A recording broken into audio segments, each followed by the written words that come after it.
in association with CSP Foods. No मिलावट, सीधा खेतों से आपके घर तक। मेरे फिटनेस का राज CSP फूड्स। मेरा धर्म की तरफ जो ध्यान पड़ा, मेरी जो रुचि हुई, वो मेरे परिवार की वजह से हुई। अगर वो मुझे बचपन में भगवान की कथाएं नहीं सुनाते, वो मुझे गीता जी के बारे में नहीं बताते, वो मुझे कृष्ण के बारे में, श्री राम के बारे में नहीं बताते, तो शायद मैं आज यहाँ नहीं बैठी होती या मैं कथा नहीं कर रही होती। तो आपके घर के जो बड़े हैं ना, वो आपको जिंदगी जीना सिखाते हैं, और इसीलिए आपके घर के बुजुर्ग मायने बहुत ज़्यादा रखते हैं, क्योंकि वो आपको वो सीख दे रहे हैं कि जो उन्होंने कार्य कर लिया और उनको पता है कि ये गलत है और ये सही है, तो वो कोशिश करते हैं कि जो गलती उन्होंने की वो तुम मत दोहराओ, तुम अपनी नई गलतियां करो। गलती करने में मनाही नहीं है, पर नई गलतियां करो। और दूसरी बात, आपके बुजुर्ग आपको धैर्य सिखाते हैं, क्योंकि जैसा हम सभी जानते हैं, बच्चे और बूढ़े एक जैसे होते हैं, वो एक बात पे अटक जाते हैं तो अटक ही जाते हैं। लेकिन तो ये कहा जा सकता है कि जब बुजुर्ग आपको कुछ समझाने बैठते हैं, तो अगर वो 10 बात बोल रहे हैं, 9 बात हो सकता है आपके लिए रिलेटेबल नहीं है, आपके जीवन पर लागू नहीं होती, उनका जमाना अलग, पर एक बात ऐसी होगी जो जिंदगी बदल देगी।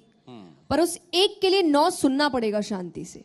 ये धैर्य है, पेशेंस है, जो आज खत्म होता जा रहा है, क्योंकि हम इतना मशीनों के साथ बिता रहे हैं समय।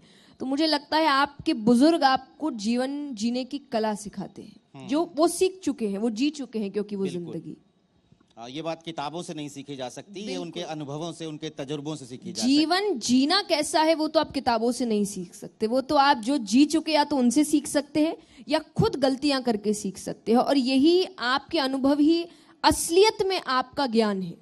बाकी सब हम पढ़ रहे हैं, इसलिए मैं हमेशा कुछ बात कहती हूँ तो मैं कहती हूँ मैंने सुना, मैंने देखा, पर वो सुना है, पढ़ा है, पर आपका अपना ज्ञान जो आपका ट्रेजर है, आपकी दौलत है, वो तो वही है जो आप जीवन जीते हुए सीखते हैं। आपके अनुभव होते हैं, आपकी गलतियों से आपकी सीख होती है, तो वो बहुत ज़रूरी है। लेकिन उसके साथ साथ आप ऐसी गलतियां ना करें जिससे आप हार जाए, टूट जाए। तो उस वक्त परिवार एक दीवार की तरह होता है, माँ बाप सर पे छत की तरह होते हैं, और कहते हैं ना कि छत का महत्व तब तक नहीं समझ आता जब तक वो चली नहीं जाती है। और मैं हमेशा कहती हूँ कि आध्यात्म की जिंदगी में भी पैसा कभी आड़े नहीं आता, आपकी खुद की मानसिकता आड़े आती है। क्योंकि मेरी नजर में सबसे बड़ा आध्यात्मिक ज्ञान है गीता जी, जो अर्जुन को दी जा रही है, जिससे उम्मीद ये है कि वो आगे जाके राजा बनेंगे। और जितना ऐश्वर्य एक राजा के पास होता है, उतना किसी के पास नहीं होता। जितना धन, ऐश्वर्य, सब कुछ होता है, और उसको आध्यात्म का ज्ञान दिया जा रहा है। और ऐसा नहीं है वो ज्ञान मिलने के बाद उसने कार्य नहीं किया, युद्ध नहीं किया, आगे जीवन नहीं जिया, सब कुछ जिया या वैराग्य ले लिया, ऐसा कुछ नहीं था। उसने अपने कर्तव्य पूरे किए, धन का भी इस्तेमाल किया, ऐश्वर्य का भी इस्तेमाल किया। वो कभी भी आड़े नहीं आता है, आपकी मानसिकता आड़े आती है। जब आप उस धन को गलत काम में जोड़ना चाहते हैं, वो आड़े आता है।